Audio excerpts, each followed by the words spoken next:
So next one is master specimen. So now what is this template?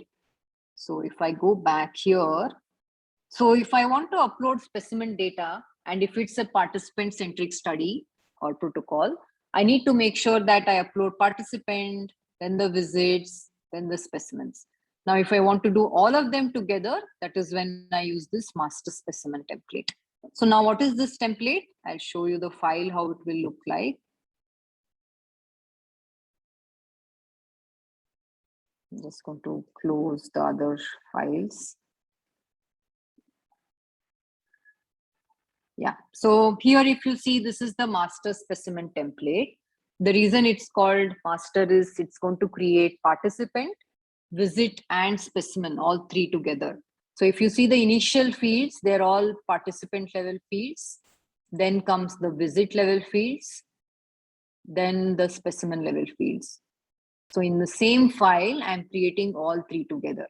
So now in this, I'm going to point out some things over here. I've left the PPID blank because it's auto-generated. But here, if you see, I have what I have is SSN. So this is a unique ID.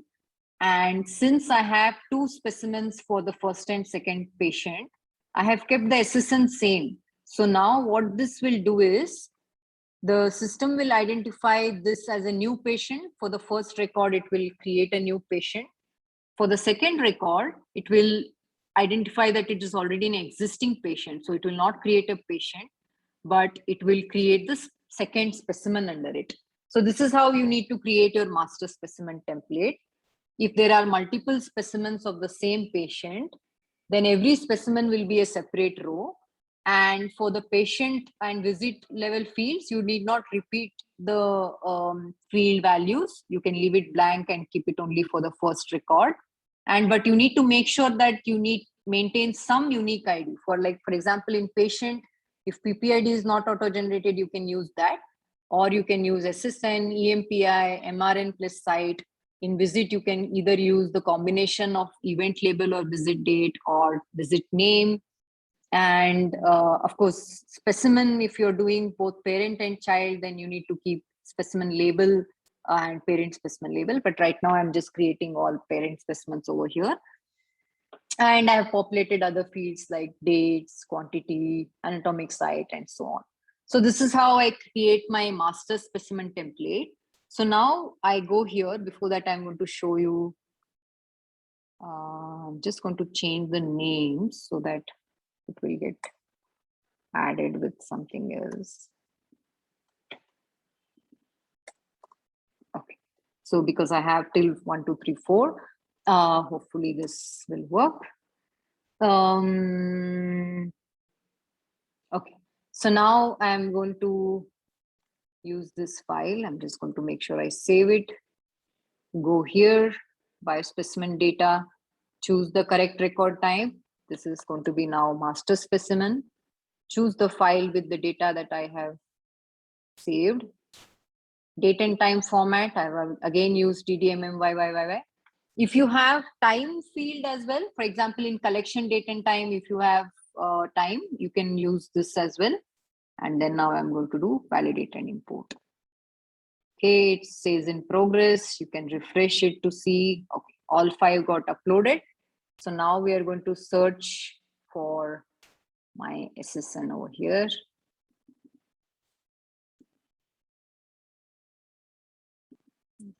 Come up with this patient. So if you see, the dummy patient got created with dummy patient 5, and SSN is the national identification number, gender, race. So the same patient has 1 visit, but 2 specimens. So if you see in my file, I'm going to reduce this a bit.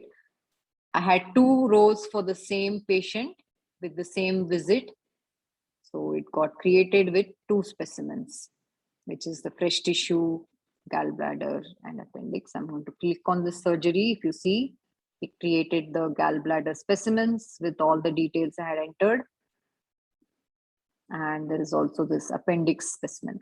So now if you see, it also mapped it to my specimen requirements in the protocol. So the way that happens is, because I have specified the specimen requirement code over here, this is mapping to, if I go to my protocol, I had predefined the template for surgery event. And if you see in my specimen requirement, I had this code. I use the same code here so that it maps to these specimens.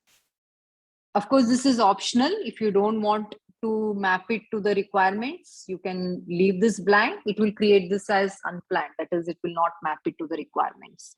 So similarly, if I see the third patient, it should have created only one specimen, which is the urine specimen, and it's under post-surgery event. So I'll go here, select this. There, if you see, this is post-surgery, and it has created only one specimen, which is the urine specimen. Okay. Yeah, so this is how you use master specimen template. And of course, in my protocol, the PPID and labels are auto-generated. But in your protocol, if they are not auto-generated, then you need to manually assign PPIDs and specimen labels, because those are mandatory.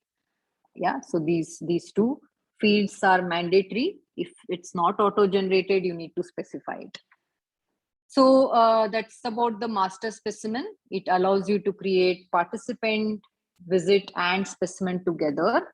The only restriction over here is, if you have custom fields at participant and visit level, they're not right now available in master template. You still have to go to the individual templates and upload the data. But if you have the plain default fields, this is a good template. Again, we use this for our data migrations because we don't have to do it in different steps. The next